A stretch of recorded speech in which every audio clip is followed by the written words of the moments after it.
নমস্কার বন্ধুরা, তোমরা সবাই কেমন আছো? আশা করি ভালো আছো। তো চলে এসেছে আজকে নতুন একটা রেসিপি নিয়ে। রেসিপির নাম হচ্ছে নারকেলের পুরভরা পরোটা। তো চলো নারকেলের পুরভরা পরোটার জন্য কি কি লাগছে তোমাদেরকে দেখাই।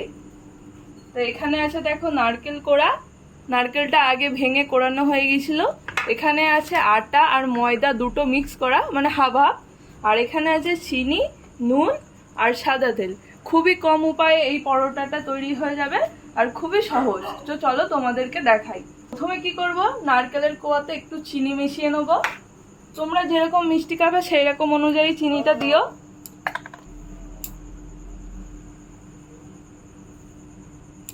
এটা ভালো করে মাখতে হবে। তো দেখো আমার নারকেলটা মাখানো হয়ে গেছে। আর চিনির দানাগুলো যেহেতু একটু মোটা মোটা, সেই জন্য একটু গলে যাক ততক্ষণ আমি আটাটা মাখিয়ে নেবো। আর এই নারকেল কোয়াটাতে আর একটা জিনিস করা যায়, তোমরা যদি তোমাদের বাড়িতে যদি গুঁড়ো দুধ থাকে তাহলে দিয়ে দিতে পারো, এতে একটু টেস্টটা বাড়বে। আমাদের বাড়িতে যেহেতু ছিল না সেই জন্য আর দিলাম না। তো চলো আটাটা মাখাই। আটাতে আর অন্য কিছু দেবো না, শুধু একটু নুন দেবো, ব্যাস। তোমাদের স্বাদ অনুযায়ী তোমরা দিয়ে দিও। আর এই রুটিটা হবে, রুটির লেচিগুলো যেগুলো হবে সেগুলো একটু বড় বড় সাইজের হবে, তার জন্য একটু পরিমাণটা বেশি রেখো। তো এবার জল দিয়ে মেখে নিচ্ছি ভালো করে। বেশি নরমও হবে না, বেশি শক্তও হবে না। এই রেসিপিটা হচ্ছে আমি যখন ষষ্ঠীতে আমাদের বাড়িতে গিয়েছিলাম তখন আমার মা করে খাইয়েছিল, সেই জন্য তোমাদের সাথে, আমার কাছে তো ভালো লেগেছিল সেই জন্য তোমাদের সাথে শেয়ার করতে আসলাম। তো তোমাদের কেমন লাগে বাড়িতে একবার ট্রাই করো। তো দেখো আটাটা এইভাবে ঠিক করতে হবে, আমি মাখিয়ে নিয়েছি। এরকম লেচিটা করবে, দেখো এইরকম সাইজের করো প্রত্যেকটা।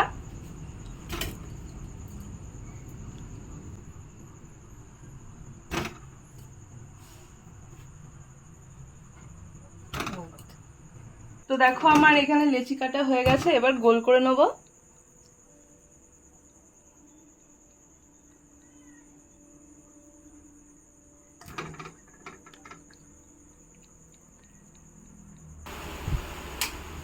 তো এই দেখো আমার লেচি করাও হয়ে গেছে।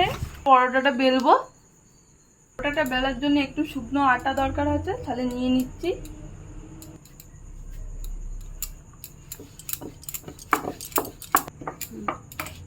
তো দেখো আমার রুটি বেলা হয়ে গেছে, ঠিক এইরকমই বড় করে করবে। আর একটা ছুরি চাই, ছুরি দিয়ে কি করে করব দেখো, এইভাবে মাঝখান থেকে একটা দেবে আর এদিক থেকে একটা দেবে, দেখবে 4টে পিস হয়ে গেল। দেখো এইরকম পিস হবে। এর মধ্যে এবার কি করব, এর মধ্যে যে নারকেলের পুরটা করেছিলাম ওইটা এবার দেবো।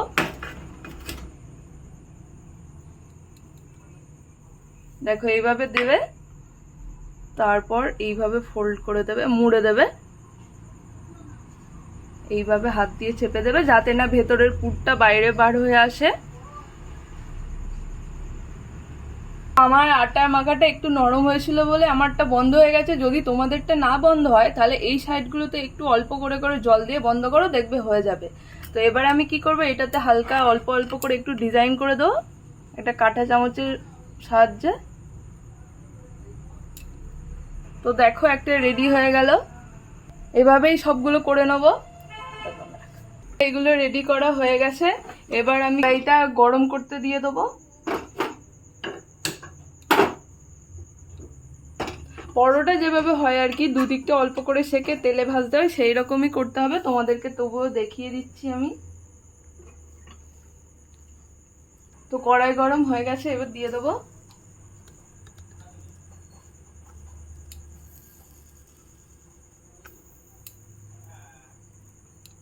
তো ওই দিকটাও হয়ে গেছে, ওই জন্য উল্টে দিয়েছি। আবার এই দিকটা একটু হয়ে গেলেই তারপর তেলটা দিয়ে দেবো। তো আমার দু পিঠটাই হয়ে গেছে, এবার তেল দিয়ে দেবো।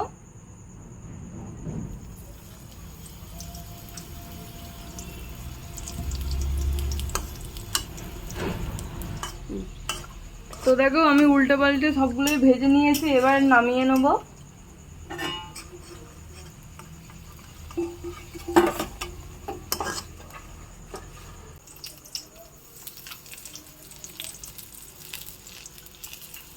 আর আমরা একটু রাতে ভিডিওটা করছি, একটু অন্ধকার অন্ধকার লাগতে পারে, তোমরা একটু মানিয়ে নিও।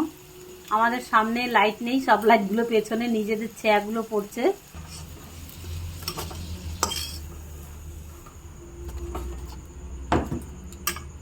আবার দিয়ে দেব।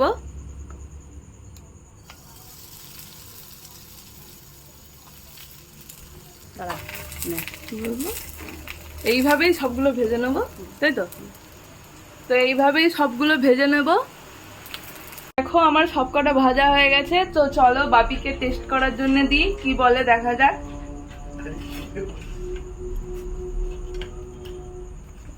তো দেখো কত সুন্দর হয়েছে, এখনই তো খাওয়ার ইচ্ছা হচ্ছে। তো চলো বাপিকে দিই, নাও খেয়ে বলবে কিরকম হয়েছে।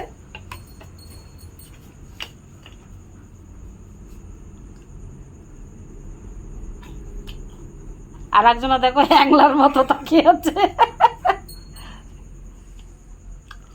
খুব সুন্দর হয়েছে, তোমরা সবাই বাড়িতে বানিয়ে খেও। তো এখানে আমাদের ডোডো বসে আছে, ডোডোকেও একটু টেস্ট করার জন্য দিই। ডোডো এদিকে আয়, ডোডো এই যে তো এই যে ডোডো খাবে। তুই বলবি খেয়ে কিরকম হয়েছে। তো রেসিপিটা কিরকম লাগলো তোমরা তাহলে কমেন্ট করে জানিও। যদি ভালো লাগে তাহলে বাড়িতে একবার ট্রাই করো, সত্যিই বলছি খুব দারুণ খেতে, খুব সহজেই হয়ে যায়, তোমরা তো দেখলে। তো দেখা হচ্ছে আবার নতুন কোনো রেসিপি বা ব্লগ ভিডিও নিয়ে, ততক্ষণ তোমরা সুস্থ থেকো, ভালো থেকো, টাটা।